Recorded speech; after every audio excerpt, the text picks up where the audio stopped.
Hello and welcome back to another Magic the Gathering EDH deck tech idea. Today we are taking a look at Alesha, who laughs at fate. It is a 3 mana 2/2 with first strike, and whenever she attacks, put a 1/1 counter on her. Furthermore, at the beginning of your end step, if you attack this turn, return target creature card with mana value less than or equal to Alesha's power from your graveyard to the battlefield. I have built this deck to be a Rakdos toolbox deck that wants to use Alesha to reanimate creatures that help us with our game plan, and in my version we are going to win with an infinite combo. But first of all, along the way we want to reanimate a few useful creatures. For example, Grey Merchant of Asphodel, a 5 mana 2/4, and when it enters the battlefield, each opponent loses X life, where X is your devotion to black, and you gain life equal to the life lost this way. Due to the fact that we are attacking all the time to enable raid, we might receive a certain clapback from our opponents, so stabilizing our life total definitely helps. Along the way we want to loop Gutless Plunderer over and over again. It is a 3 mana 2/2 with Death Touch, and when this creature enters, if you attack this turn, look at the top 3 cards of your library. You may put one of those cards on top of your library and the rest into your graveyard. We are going to use Gutless Plunderer to find the cards that we actually need and put them on top, and the remaining cards can go into our graveyard, where we can reanimate them with Alesha again. We also play Violent Tumor, a 4 mana 2/2 with Death Touch, and when it enters, search a library for a card and put it into your graveyard, then shuffle.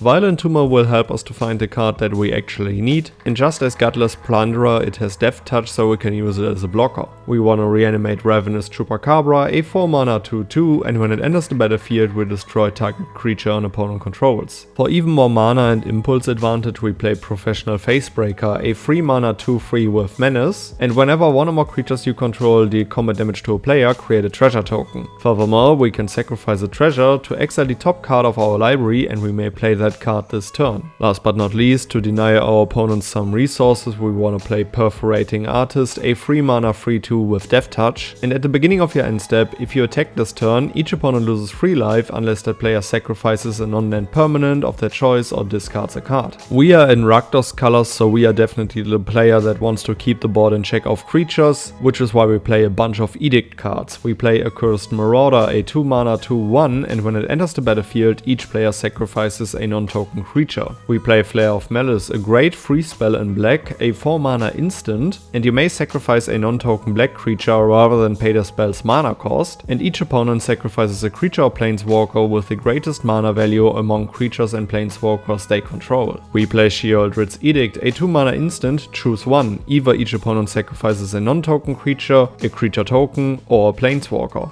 We also want to play and reanimate Plaguecrafter, a 3 mana 3/2, and when it enters the battlefield, each player sacrifices a creature or planeswalker, and each player who can't discards a card. We play Liliana's Triumph, a 2 mana instant, each opponent sacrifices a creature. If you control a Liliana planeswalker, each opponent also discards a card. And last but not least, we play Soul Shatter, a 3 mana instant, each opponent sacrifices a creature or planeswalker with the highest converted mana cost among creatures and planeswalkers they control. And now let's talk about some interaction that we want to play. We play Bedevil, a 3 mana instant, destroy target artifact, creature or planeswalker. We are very limited to handling enchantments, but we got Withering Torment, a 3 mana instant, destroy target creature or enchantment and you lose 2 life. A very flexible spell is Untimely Malfunction, a 2 mana instant, choose one. Either destroy target artifact, change the target of target spell or ability with a single target, or 1 or 2 creatures can't block this turn. Another cheap interaction spell is Abrade, a 2 mana instant, choose one. Abrade deals 3 damage to target creature, or we destroy target artifact. Sadly on sorcery speed, but we gotta work with it, is Feed the Swarm, a 2 mana sorcery, destroy target creature or enchantment an opponent controls and you lose life equal to the permanent's mana value. And last but not least, we play Return the Favor, a 2 red instant with Spree, so for 1 additional mana, copy target instant spell, sorcery spell, activated ability or triggered ability, and you may choose new targets for the copy. Or you can also change the target of target spell or ability with a single target for an additional 1 mana. Let's talk about Cardadvantage in this deck. We play Asra Oddsmaker, a 3 mana 3/3, and at the beginning of combat on your turn, you may discard a card. If you do, choose a creature. Whenever that creature deals combat damage to a player this turn, you draw 2 cards. This card is probably one of the best creatures in this deck, as we can discard what we want to reanimate later, and it also provides additional card advantage. We can discard the the cards from our hand that we want to reanimate with Alesha with cards like Thrill of Possibility, a 2-mana instant. As an additional cost to cast a spell, discard a card and you draw 2 cards. We can also play Seize the Spoils, a 3-mana sorcery. As an additional cost to cast a spell, discard a card and you draw 2 cards and create a treasure token.